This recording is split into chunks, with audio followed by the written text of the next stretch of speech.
welcome to our first ever inaugural episode of Myth Made Machines. Absolutely, yeah. Well, the Myth Made Machines is the book that we've written, which is very exciting, and we did a load of research around that, and we get to talk about it now in our podcast, which is all about how humanity's imagined AI over the years. It's very cool. Some very cool topics came to light while we were researching that book, and AI goes back centuries, right? And we got to talk about it. It goes back millennia, Dave. Wow. And we're going to start at the dawn of this massive journey that we're going on right now with the Antikythera mechanism. And have you ever heard of it before? I have, but I'm no expert. I know about it only, well, for instance, I think something, either that itself or something resembling it appeared in the last Indiana Jones film, and I've seen it crop up as a plot point elsewhere. I've done, I've read about it a little bit in passing. Like you, I love history, but it's not an area that I consider myself an expert. So my knowledge is entirely superficial. This is probably a really good point for us to introduce ourselves, probably. I'm Kelly Vero, and I'm a game developer that runs a business, but I'm also a nerd about things like history and stuff. So I write books about things that I really enjoy.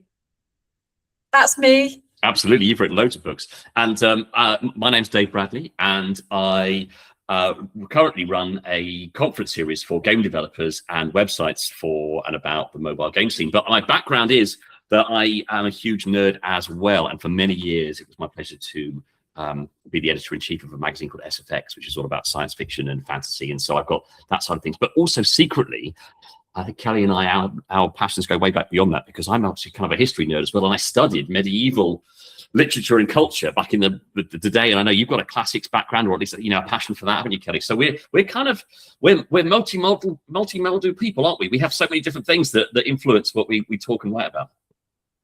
Oh God, let's not start talking about multiverses. I don't want to bring us up to present day just yet. I want us to go back 2,000 years today, because I want us to talk about this Antikythera mechanism. It's supposed to be the first ever computer. So we're going to dive into it a little bit today.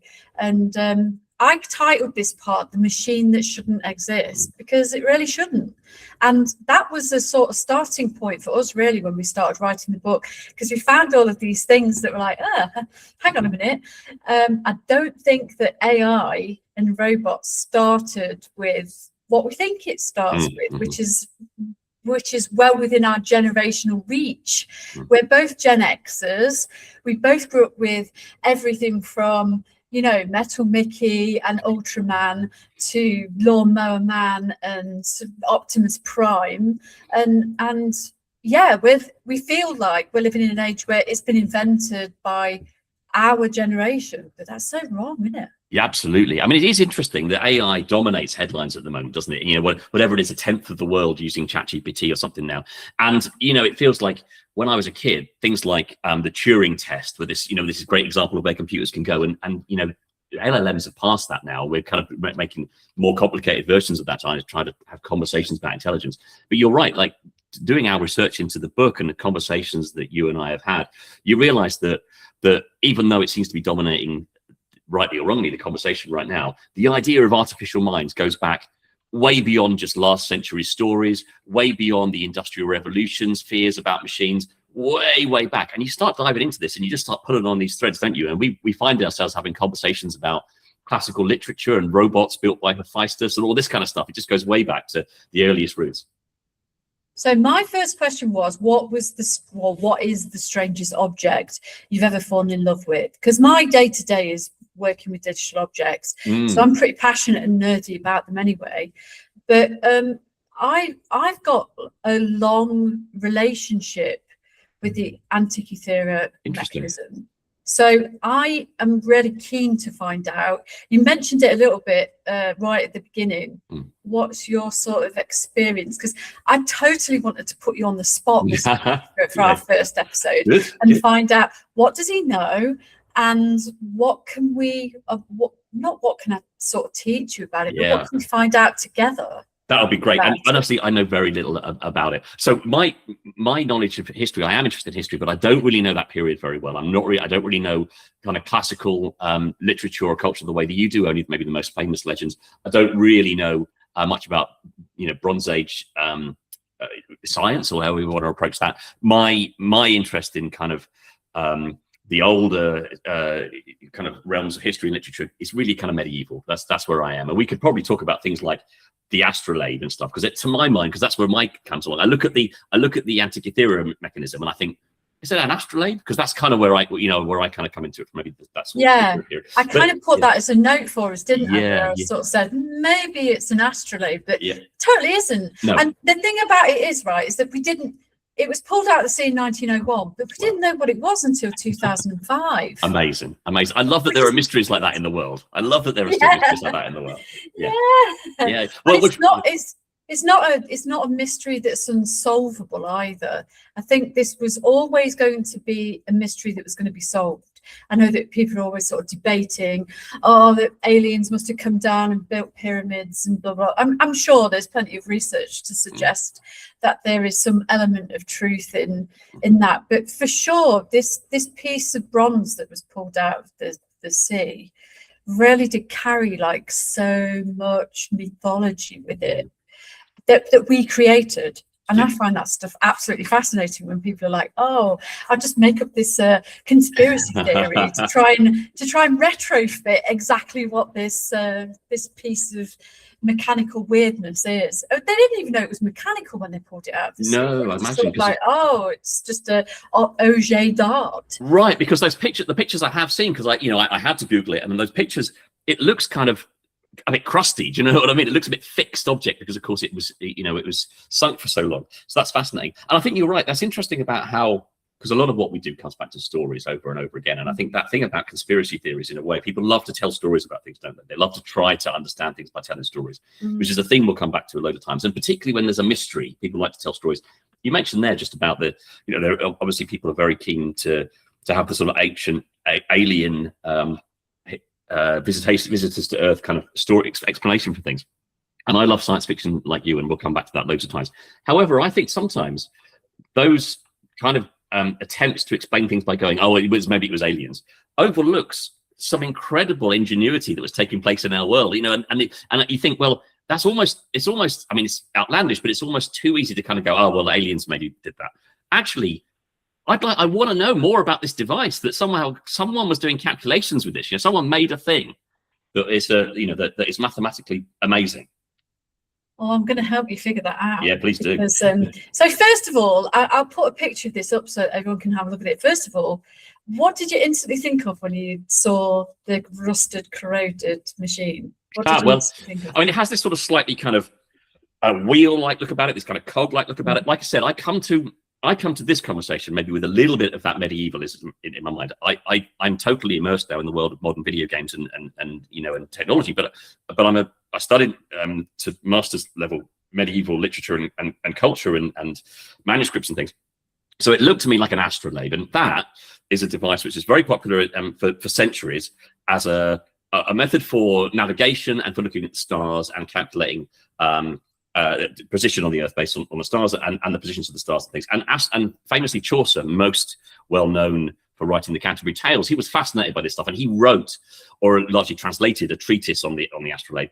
And I've seen loads of them. I've been to Greenwich, where they have the museum in Greenwich, and where Greenwich Mean Time is as well. And they have a display of astrolabes there. And so when I saw it, I thought to myself, oh right, it's one of those discs with a sliding thing on the front where people would use it to work out locations and times based on the position of the stars and that kind of thing. That's what I thought. I'm guessing it's not that. No, well, I tell you, when I first saw it, and I first saw sort of pictures of it, when I was a kid in reference books and blah, blah.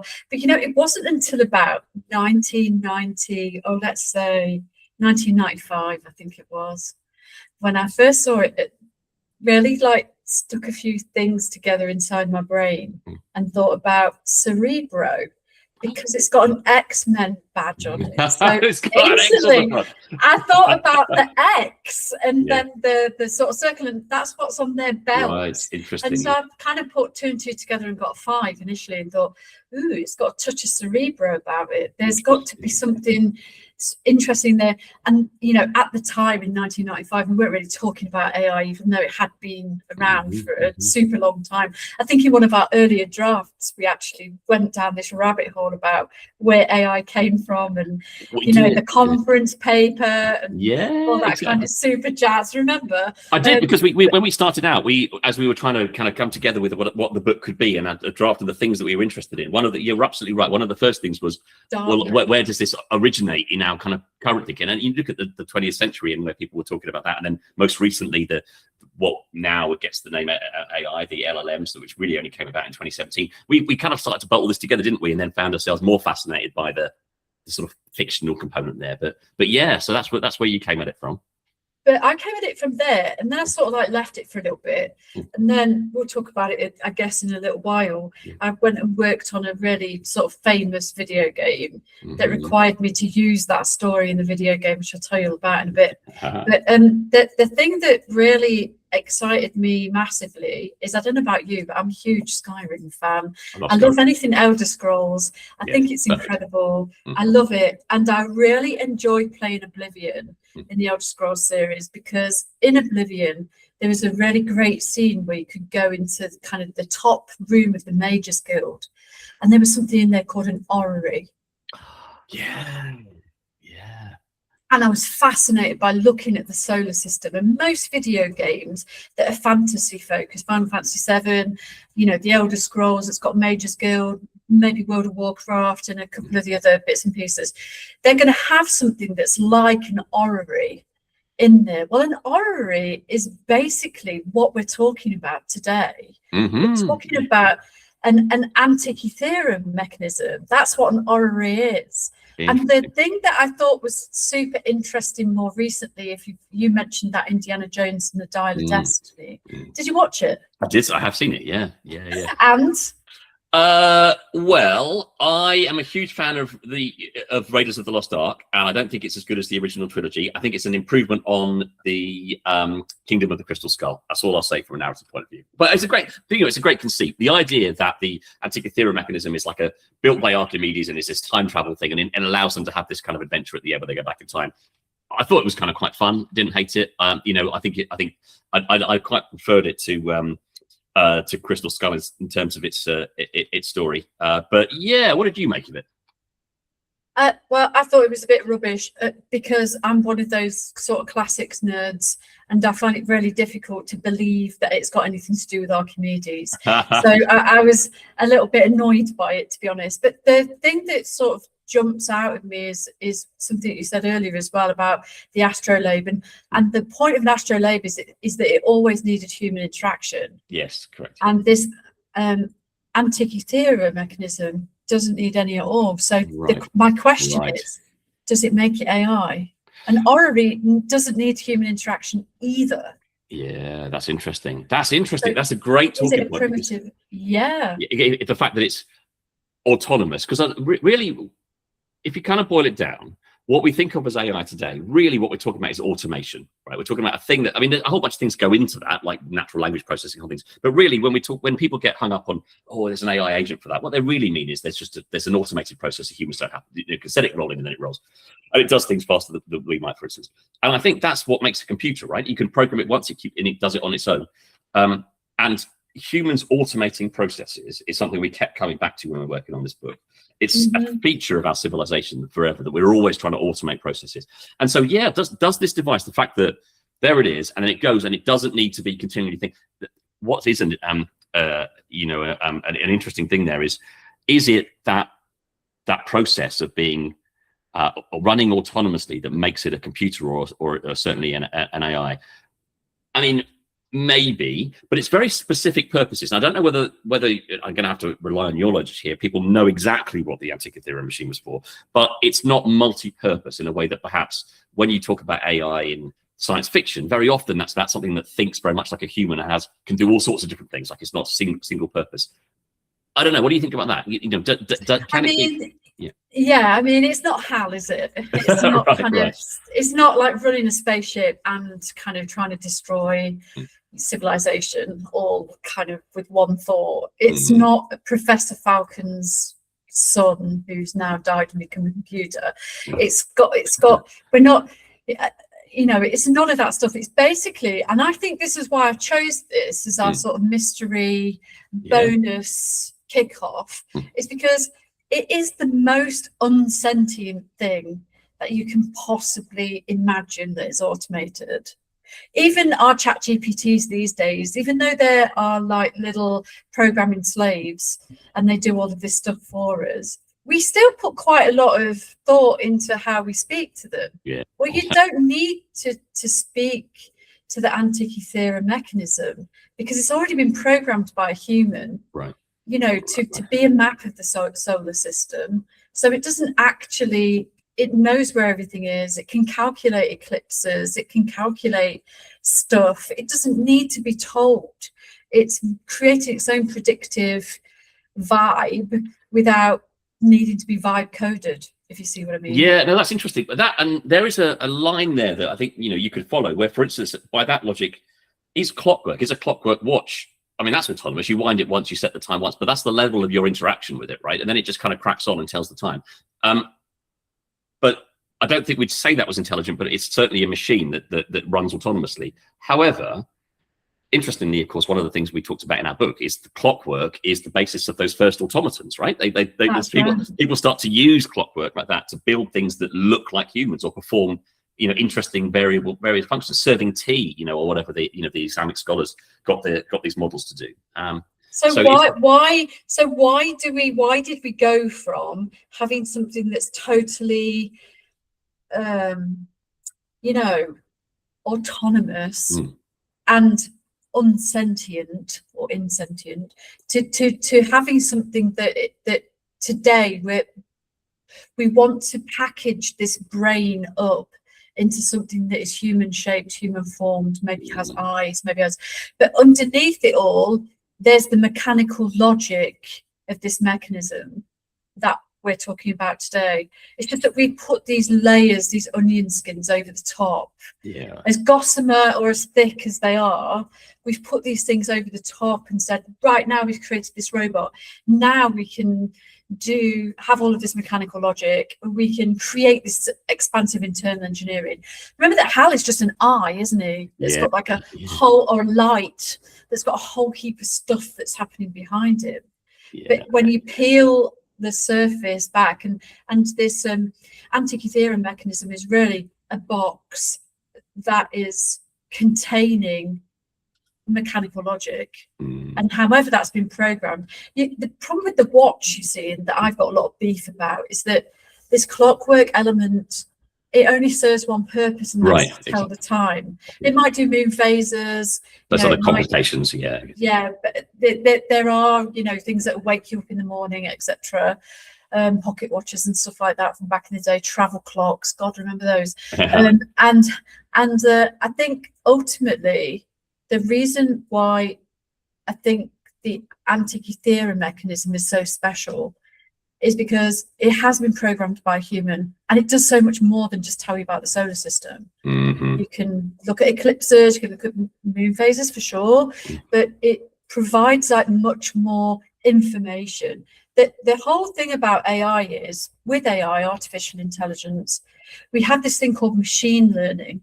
So in machine learning, we teach the machine, or we give the machine all of the information that we want it to learn from. That's how it creates its LLM. And then what it produces for us is the best case scenario and answer that we're looking for. That's what AI is. So what's happened here is these ancient Greeks have pulled together some super ML. They put it into a clockwork mechanism. All right, they've not computerized it. And then what it produces is like a series of really interesting outcomes. And I don't know whether they're predictive outcomes. I think they're pretty accurate if they're at the time. But I just find that quite interesting, that we had to go from a nothing bot that is just a box into something that is so, advanced and real, a Pinocchio, Well, there's a whole conversation that we'll have, and certainly I'm sure in future episodes, as we talk about representations of AI in fiction, about anthropomorphism and the uncanny valley and how we like to project ourselves onto things. But certainly that's absolutely fascinating, because, well, there is what comes to mind there is one of the things that you touched on there about LLMs is their output, by all means, kind of modified by kind of retrieval, augmented generation, and all the other, and its memory systems, all that kind of stuff. Essentially, it's very probabilistic, right? It's following a mathematical rule, but it's navigating through these open weights, or whatever, the weights that are in the system. And it's giving an answer, which is why consistency is hard for that. Whereas the Antikythera mechanism, and indeed clockwork and astrolabes and things, are predictable, right? They're not. There isn't a probabilistic way through there. They're a different kind of maths. Am I right in making a distinction there? Yeah. So that, I guess, we don't know, I think, everything about this device. We've only CT scanned it in 2005. Wow. Many people have created like versions of it to see how it runs and to see if they can replicate what this mechanism does in Lego, actually, which I thought was like really amazing. Cool. Yeah. Yeah. That is like such a game designer thing to do. Is build it in Lego. It's a really great prototyping tool. Yeah, exactly. I think it's Lego's a great prototyping tool. I've got to ask you there at that point, because so obviously the Indiana Jones film pretends that it was invented by Archimedes and so on. He's a famous name everyone knows, I guess. Do we know who created the Antikythera machine? After all these CT scans and things, have we got a clue? No, I don't think so, because I think it's a little bit like back in my day of creating video games. In the credits, there must have been 50 million people working on these games, but only one person was ever credited. So, I think credits are important in 2026, but they probably weren't so important 2,000 years ago. Yeah, about my own career. That wasn't 2,000 years ago. Well, mind you, I'll tell you what. Sorry, this is an interesting thing as a side thing. The whole idea of crediting an author with a piece of creation is actually surprisingly modern. And I say this as someone who's many years after this was great, but as a medievalist. The idea of associating an author with a piece of work. We know Chaucer wrote those things we spoke about, the treatise on the astrolabe, for instance. But many authors writing around the same time, we have no clue about them. They didn't credit themselves in their work. The idea of authorship is actually quite a modern thing, which was coming into play around the time of the medieval period. So before that, it's such a LinkedIn thing, isn't it? Yeah, right. Yeah, such a LinkedIn flex. Chaucer would get it. Yeah, Chaucer would absolutely get it. But speaking about our book and authorship, etc. Yeah. Why do we keep assuming complicated machines are intelligent? It's one of the questions that I put down for us to sort of have a discussion about, because in our book we talk about Samuel Butler, we talk about Jonathan Swift, we talk about Margaret Cavendish, but we talk about things from a philosophical perspective. That's something that Archimedes can get down with to an extent, because he would have been surrounded by that type of information before he created any form of, and Pythagoras, and Pythagoras didn't even write his own theorem. He didn't even do it. He did it, he sort of he kind of crowdsourced it, and then decided to author it himself. So I think, back in the days of from maybe about the 1500s to the 1800s, we've got this movement of people who are writing about things from a very technical perspective, but also writing about things from a very philosophical perspective. And then obviously we've got the fiction sort of cherry on the top. What do we think about evolving machines like the Antikythera mechanism becoming something more than just a rusty old box, and philosophizing a little bit more closer to maybe the Proust machine that I love to talk about, which is the 20 questions? It's obviously asking 20 questions of the solar system, but we're kind of reaching for something as human beings, which is why we write about it so much and we care about it so much. Why do you think that is? Why do we care about things that have got no heart or got no soul? Well, there's so many things come together there. We have a great capacity as humans, and I think it's one of our, one of our many skills. I think we project so much. We anthropomorphize things so much. People give their cars names, right? We like to do this. So it was kind of inevitable that the things we create, we would, put personalities on. But there's so much before then as well. I think just going back to first principles, and you and I have spoken about this, I think it's right at the start of the book, just as a thing to bear in mind. humans also like to, we have a great capacity to create, and we have a great capacity to automate. We mentioned it before. So the idea of building a machine to do a job, this is a long project. The idea that AI kind of automating stuff on our computers is some very new thing. Well, the latest version of it is new, and this computer that's sitting in front of me is the latest version of Windows that updated on Tuesday or whatever.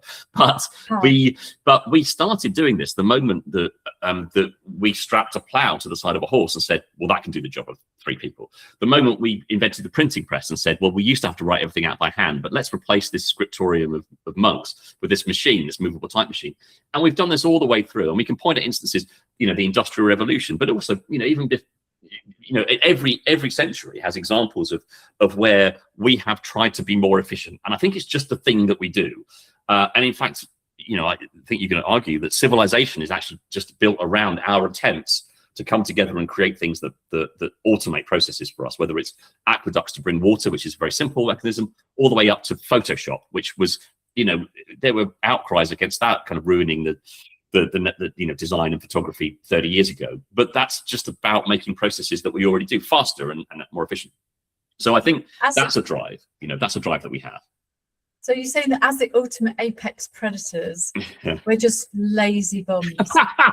I think certainly the desire for efficiency, that's a nicer way to put it. But yeah, we can to kind of maximize what maximize our leisure time. I don't know, that isn't what we do though, is it? We just create more work. But the idea of automating processes, yeah, we do that. But then to answer your question, those things that we build, whether it's a loom during the Industrial Revolution to go faster to replace a room full of weavers, then we start to give things personalities. And I think that's just the other side of our nature. It's in our nature to find ways, with tool users, to find ways to make those processes happen by themselves, right? And then we somehow find ourselves giving that personalities. We'd love to look into, the way that a curtain hangs and see a ghost there. We see faces in the clouds, and then we see the machine we've built to weave cotton, and we go, well, this is somehow our enemy. We put those emotions in there, or we build computers and want to believe that they're having realistic conversations with us. This is part of it, and this goes back. You've told me loads about the research you've done into things like golems and Frankenstein. This idea that we kind of create a thing to do our work for us, and then we have a relationship with it, and we have to kind of wrestle with how we feel about these things. This is not a 20th or 21st century problem, is it? This is a thing that we humans have always done. I used the Antikythera mechanism in Transformers when I was working on Transformers Universe. Amazing. As the kind of MacGuffin, if you like, that brings the entire universe together. So that whole Cybertronic kickoff on Planet Cybertron, which I think is like being revisited again at the moment. It goes around like regularly, but I really sort of, did an entire recreation of the 1901 discovery from the sea. But actually inside that Antikythera mechanism was a map of the universe that the Transformers were using as a sort of sort of remote or broadband or something, or teleportation system. Right, amazing. Yeah. Without.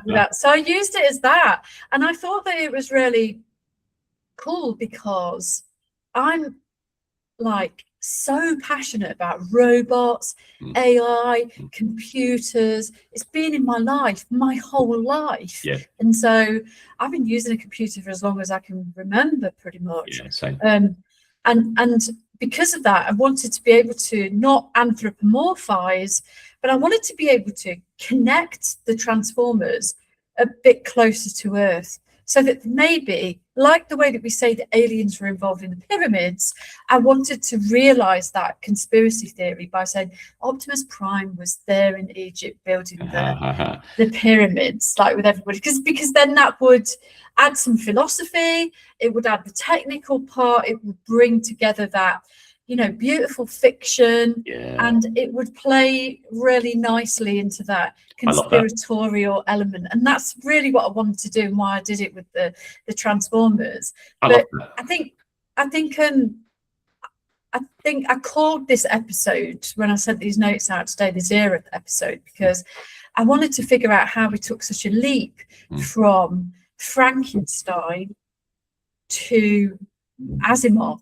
Yeah, right. I wanted to sort of figure out why we have this sort of biomechanical dude, you know, which is another branch of but now we definitely will talk about that. Biomex. How I wanted to go from someone who was biomechanical to looking at somebody that was much more robotic. Really, in the space of maybe just over 100 years, we went from this sort of Promethean man, who obviously has this connection to Prometheus, which we talk about in the book, and then looking at like why Asimov was so kind of close to the robot, maybe more than any of us were. He even built a robot philosophy around. Absolutely, which we still refer to today and still influences how we think about robots. Incredible. I think that's fascinating. It's Darwinistic though, isn't it? Oh well, we can get talking about Samuel Butler and his relationship with Darwin's theories, because he was right around there. There's a whole thread that runs through all this, but that's fascinating. And of course, we love Isaac Asimov. We talk about him a lot in our book, but and as a fan of science fiction, love the work he did. What's interesting is that he's writing, and why he wrote so much about robots, the stuff that was eventually collected as iRobot, but you know, the Caves of Steel and those stories. He said explicitly when asked about it, I think what might have been in one of the introductions to his collection of short stories, he wrote this, that he was in a way rebelling against Frankenstein. It came from a sort of same kind of, if you like, the sort of drive of creation, but he had sort of become frustrated with the way that the Frankenstein had set a template that science fiction, up till the point where he was writing in the early 20th century, always treated machine intelligences and robots as this kind of this sort of Faustian parable where they were always our enemies somehow, right? We created this thing and then it rebelled against us. There are lots of stories like that, including Rossum's Universal Robots, which invented the term robot. And he said, I can't believe it has to always be like this. Surely we should be able to have robots that can be our allies. And that's kind of was a drive as why you end up with robot detectives in stories like the Case of Steel, and also why he came up with the philosophy about why robots wouldn't rebel against their creator. Obviously, there's tension in stories, and he had to explore that over the course of things. And that's kind of there. So he's almost in a way the pendulum swinging the other way and trying to show an opposite side to these creations that we can make, where they're our allies, not our enemies, and they're not proof of some failing on our part. They can be this kind of glorious thing that works alongside us, which I find fascinating. I think maybe that's why he's had such an enduring legacy on our idea of what the robot is. And we were really careful, weren't we, when we were writing the book, to not make it all about robots. Correct. Because robots are only one sort of really small part of this entire fictional cultural journey and universe. Yeah. And so, you know, I really, like you, I'm a massive Trekkie, and so I really love everything that kind of Star Trek did across the across all of the different generations, and movies and everything. You know, one of the first films I ever saw was Wrath of Khan. Oh, it's amazing! One of the best films ever made. You were lucky. Absolutely not. But I paid money to go and see it. Yeah.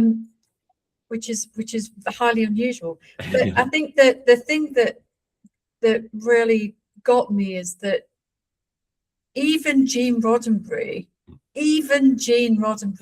was anthropomorphizing computers as far back as he was. Now we know we've had like a whole like world of H.G. Wells and, you know, all of that sort of weird science fiction and proto-science fiction stuff that Margaret Cavendish did, and all that kind of stuff. But I was pretty fascinated by how we suddenly took this like really massive leap, and we started doing things like anthropomorphizing computers. We started creating technology and computing technology from fiction. So instead of us that's why I think it's really interesting that the Antikythera mechanism is a mechanism that we've kind of theorized, philosophized, fictionalized, and made conspiratorial, whereas we haven't done that with tricorder. We just went from a tricorder that is a piece of fiction to working backwards into it being a technical right. masterpiece. The influence of Star Trek on on current scientists. I don't have the stat in front of me, but there was a report by the BBC that showed the number of scientists who claim loving science fiction, particularly Star Trek, inspired their choice of career is crazy high, like over 70% or something. And so and then of course you imagine the influence of Star Trek on the flip phone and the way that we address computers and and all this kind of thing and so on. Even someone pointed out to me the other day that even in the next generation where they have the holodeck, leaving aside the holographic technology, but the way that what they really do is they go to a machine and they prompt a story. They prompt it. If you go back and watch it, they have Riker will go to the holodeck and say, "Oh, make me a story about this," or Data will say, "Oh, compose me a story that's in the style of Sherlock Holmes or something." And so they, even just these small things, the language of Star Trek is really kind of. I don't think that's an intentional link to where we are now. I think that's probably entirely functional. But you can see if you go back there's a lot going on in Star Trek where their interaction with computers is very prescient for what we're doing now. It's funny. I like you, huge Star Trek fan, and we did touch on this in the book because there's some great correlations between Star Trek and Gulliver's Travels. They're very thematically of a piece, right? They, Gulliver travels from island to island, learning something about humanity on the way, and so does our crew in Star Trek. But in Star Trek, you see both sides of Gene Roddenberry and the writer's fascination with machine intelligences, because they play both friend and foe across the whole of the however many hundreds of hours of science fiction there is in Star Trek. There are so many episodes in which they go to a planet and it turns out that a rogue artificial intelligence is really controlling that planet somehow. You know what I mean? And that's the danger. There's a machine that has gone awry, which feels very Twilight Zone. That kind of story. It was a computer was actually generating everything all along. So that happens a lot. They're the kind of evil mastermind. But at the same time, they treat the idea of artificial intelligence very sensitively. You look at characters like Data, for instance, and that's not the first or the only character that's like that. Star Trek argues across a lot of episodes, including famously The Measure of a Man, or even the most recent one of the first series of Picard, that artificial beings should have rights, that they should be a member of the crew. So, Star Trek takes this kind of dual thing. Very often it's just a plot device where the computer is the villain. The famous one where the M5 machine takes over the Enterprise, for instance. I think you wrote about that in the book. But then at the other end, you've also got Star Trek giving us a blueprint for how we should interact with friendly intelligences. I think that's fascinating that you get both things in the storytelling. Yeah, but also you just made me realize something when you were talking about Jonathan Swift. Yeah. Because as a gamer, Gulliver's Travels really is the entire Legend of Zelda because of the Ocarina of Time, right? But the engines of Legato are really sort of interesting. And I think it comes up again in the Ocarina of Time. Interesting. Because what Link seems to be doing, it definitely happens in the Twilight Princess. So whatever Link is doing in these games, he's doing something that is, maybe he's not doing the whole entire Gulliver thing, but the writers are picking up on the more interesting parts, I think, of those stories.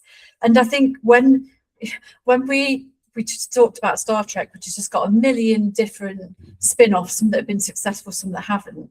If you start to consider that some computer games and some other pieces of IP are actually just spinning off of classic, cool stuff that we've enjoyed, everything starts to sort of piece together really nicely, except for one thing. And I put it on our kind of brief doc today, and I was like, the space elevator. I love a space elevator. I also love a space elevator because I'm fascinated by the technology of it. Again, it takes me back to what it is that we're talking about today. But the space elevator part and the Roddenberry computer, these things are out of the minds of the creator. And so where does your mind have to go to be able to build a computer that is both a holodeck and a replicator? That's what we're saying about HAL 9000, as well as the fact that he is everything. He's going to be the sort of alpha to the omega. He's going to create life and he's going to destroy life. all in one fell swoop, right? Mhm. And we're in a similar sort of position when we look at what Roddenberry's created, because that computer can do literally everything. And then we've got like this Clarkian device, which is one of the many things he's already created, Hal, and now he's created this sort of space elevator. I don't know which came first. And the space elevator is also not something that we see kind of every day, but it's something people think about. Yeah, Think about the possibility of there being a space elevator. Yeah. And I see all the time on places like X, or my other half sends me sort of news stories saying someone else has architected a space elevator again. Like, how long is it going to be until it happens? I mean, I mean, the thing you mentioned there, so Arthur C. Clarke, I mean, what an incredible intelligence to come up with all these things, because of course also the geostationary orbit was his idea, which I think is fascinating as well. So he's obviously just inventing these things. I mean, it's just incredible. He was an advisor. Where does it come from? Yeah, where does it come from? An interesting thing there, because he was an advisor on a number of TV shows, as was Asimov during the second half of the 20th century. And so there's a lot of ideas that kind of filter in. And there's a great clip, if you can find it. In fact, I'll send you a link, Kelly. Maybe you can. I'm going to find it. Of Arthur C. Clarke himself talking about artificial intelligence and speculating about where the future might go. And it was lost for ages. And it was resurfaced. It was one of those ones where the BBC went through a period of wiping their old tapes, which they did because film was expensive and they repurposed it. But so it turned up, someone had got a recording of this. And so there's a YouTube clip of it, in which I think it's a Panorama episode from like the 60s or something. But he's talking about how is he afraid of artificial intelligence? And he himself says no. It's despite the fact he'd written a couple of stories in which that were tales of terror involving AI.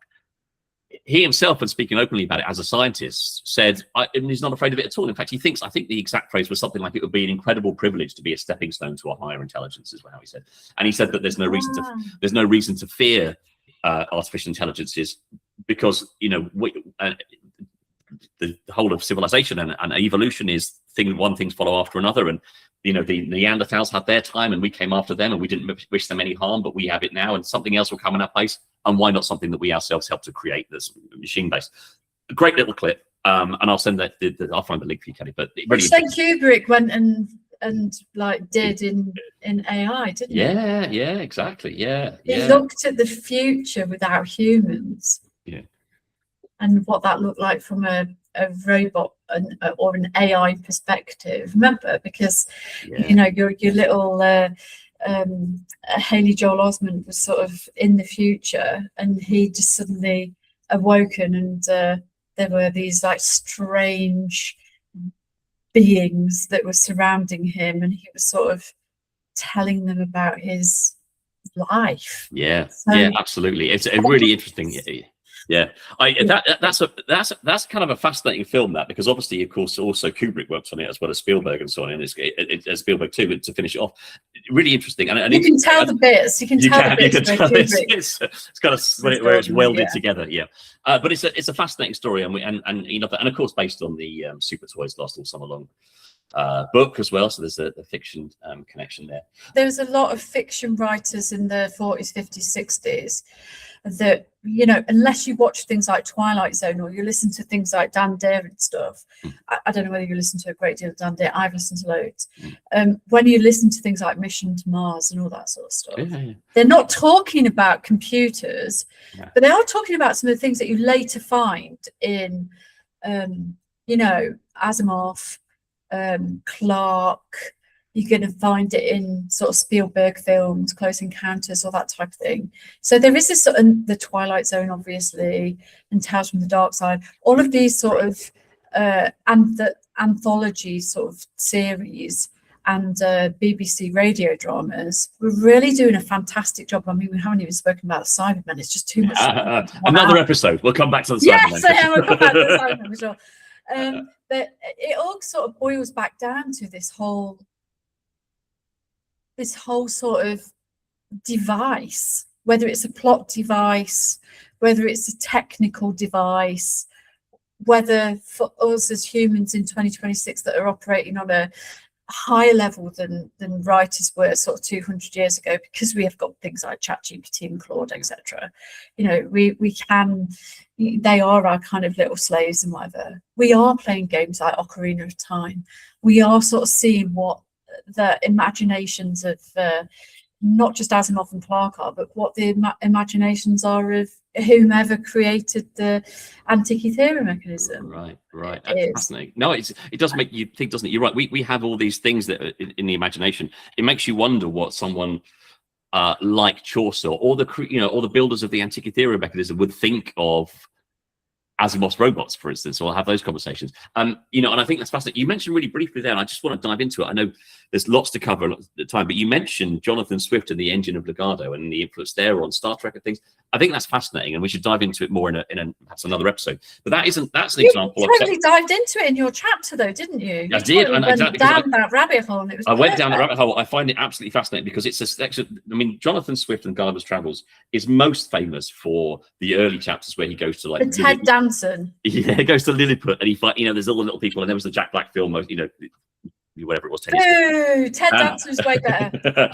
And the thing is that that's what, and when you read an edition, perhaps when you're in school, you very rarely, in my experience, find school kids reading the whole of the Gulliver's Travels. They tend to read the exciting chapters where he gets, goes up the crest.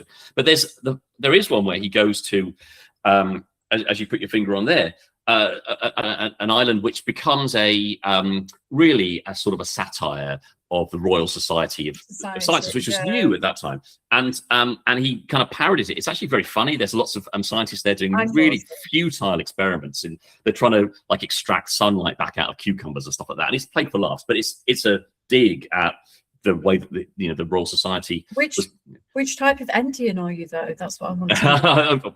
A little Endian, probably. I'm just trying to think. Good reference. But the island of Legardo, there's the engine of Legardo, rather. That's in that institute there. They built a machine, and this takes us kind of back to maybe the starting point here with ChatGPT and where we have the conversation about AI today. The people in that, written there in the 18th century, he writes about the futility of these scientists building a machine where they've chopped up all the books in the world and all the knowledge that they can find, and they put it on this machine in little bits. Then they crank the handles, and it forms passages and words which they then read and decide have meaning, right? And they write this down as if this has incredible meaning. And they use this machine, and he's got this idea, this scientist, that through this he can reproduce any piece of human knowledge that's needed. And of course it's played for laughs, and Swift, wryly points out that it's mostly producing nonsense. But this feels very much like how people criticize large language models now, effectively. The idea that we've mulched up all the knowledge that's out there, and then you crank a handle and you generate a thing, and people kind of go, oh, that's meaningful. And I find that's fascinating, that you could take some sentences, some passages out of Jonathan Swift, out of Gulliver's Travels, way back in the 1700s, and say, these bits of parody are valuable for, could be used now to parody, to criticize modern AI. I think that's a fascinating connection. Yeah, I agree. We talked about Link. We talked about, Star Trek. It's really important. And now, in the next week or so, we've got the Odyssey coming out, which takes us directly back to Greek and Roman mythology. We've got that. I'm very excited. I'm going to see it tomorrow. And what? Oh, that is really exciting. And what do you think about how that's going to be handled? Because Christopher Nolan has assured us all that he's not going to be using that much, or he hasn't used that much technology in the making of this. And it's all, Matt Damon and his personal trainer that's making him look so ripped. And there's no kind of AI that's been involved. And on the flip side of the coin, Netflix have admitted that something ridiculous like 300,000 frames have been created by AI inside their entire catalogue. Did you know that? I didn't know that. That's interesting. They sort of dropped that into a conversation. Interesting. No, I'll have to go and look that up. Yeah. So what do we think? Why are we still going on these journeys? And this kind of journey brings us back to what it is that we're doing with Myth Made Machines. We're exploring this incredible sort of panoply, whatever you want to call it, of amazing stories about AI and how we're imagining AI. Why do we keep, like Homer, returning back to kind of where it all began? Why are we at the heart of everything that's created? Because remember David in AI, we just talked about it. In the future, he's the last human, but he's not even a human. He's not even a human. He's a Yeah. machine. Yeah. You know, right. if Teddy had have gone there instead of David, then we would have had a totally different experience, wouldn't we? But Yeah. you know, that didn't happen. So why, you know, if we're going from the Odyssey through ancient imagination, we're going to next week go to places like early robots, early devices, early computers, a little bit like what we talked about today. But I wanted to just bring us back to the initial thought about our book and what we've written about, and us living in modern times. Why do we feel this way? Why are we the Homer in our, you know, writing our stories? It's a fascinating question, isn't it? I mean, there's something very, very powerful always about that journey home. I mean, the Odyssey it has so much of an influence on later fiction because it's an archetypal journey home, isn't it? One of the things I'm interested in seeing is one of the things I like about Christopher Nolan is that he's kind of obsessed with time. Have you noticed this? And about storytelling over time. If you look at things like Memento, it only works because it's time that's chopped up. Look at Tenet, the whole thing is about time running backwards. Look at Dunkirk, it's actually it's about how that story unfolds over different periods. You know, there's this battle in the air, which takes a day, whatever, the battle at sea. He actually chops that film up depending on how long those segments take. He's very obsessed with how time plays a role. And so for me, I'm interested to see what he thinks, how he uses that in the Odyssey, you know, one of the oldest stories, and one that is a story that he's going to put into 2 hours, which takes 10 years. That's one of the points of the Odyssey, right? It takes forever. I thought you were going to mention as well, because talking about how we keep coming back to stories like the Odyssey, Ulysses 31 is my favorite version of that story. And it's going to be forever, isn't it? It's everybody's favorite version if they grew up in the 80s. Yeah, exactly. And it just shows the perennial value of, you know, of the joy of that story about journeying and about going from place. Again, it's another Gulliver's Travels, you know, going from island to island and discovering things. And we, you know, we keep seeing that coming up. Ulysses 31 is interesting because it's that story which has AI in it. So I think for our purposes, it's a great little touch point, isn't it? You know, that story.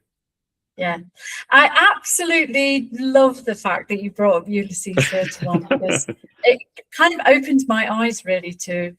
I mean, I accidentally fell into Greek and Roman mythology, but and today I want us to talk about this because it's a good starting point, I think, for our 2,000 years of cultural journeys. But yeah, the way that we've managed to pull everything together today, and then, you know, try not to make the focus too much on Ulysses 31's Telemachus, because everybody knows that Nolan's Odyssey version of Telemachus is going to be it's Spider-Man. It's not the same. So he's going to be like Sean Connery. He's going to play the same guy. Go forever till you're 90. Do you know what? Let's talk about that for a second, because I'm fascinated, because this is really your period. So you know, we've talked about the different things we love, and obviously we love stories all the way right up to modern science fiction. But you're a fan of classical literature. Like, tell me what appeals to you about it. Why did you fall down that rabbit hole then? What do you love about classical literature and these ancient stories? Well, I think because we need a sort of we need a source or an origin of how we tell stories. And although we've always, you know, relied so heavily upon things like oral history and whatever, I think what the Greeks did really well was legitimize a lot of this stuff and record it and document it in the way that we're watching a Nolan film now. So if you think about, you know, writers like Aristophanes, for example, they were writing books. They weren't just having their stuff that was translated into books later by Penguin. They were writing actual books for people to read and enjoy and play their plays. You know, Chaucer then looked back at that time and sort of said, oh no, I can do exactly the same thing. This is a huge influence on me. So I think I'm quite interested in the origin of where these things come from, and more importantly, the relationship between gods and people.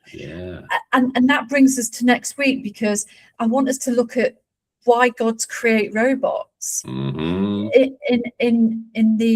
the idea that somehow they're going to be better than but they can't be as good as gods, but they can be better than humans. So I want us to explore that the next time we come together and see what we reckon. But I've enjoyed this hour. Have you? I have. It's been great to catch up. You know, because in the process of writing Myth-Made Machines, we've demonstrated that you and I can shoot the breeze and talk about all kinds of things and dance around from classical and biblical stories to modern technology and the video games we've played. And I love that. And just talking to you is always a pleasure. We've covered so much here.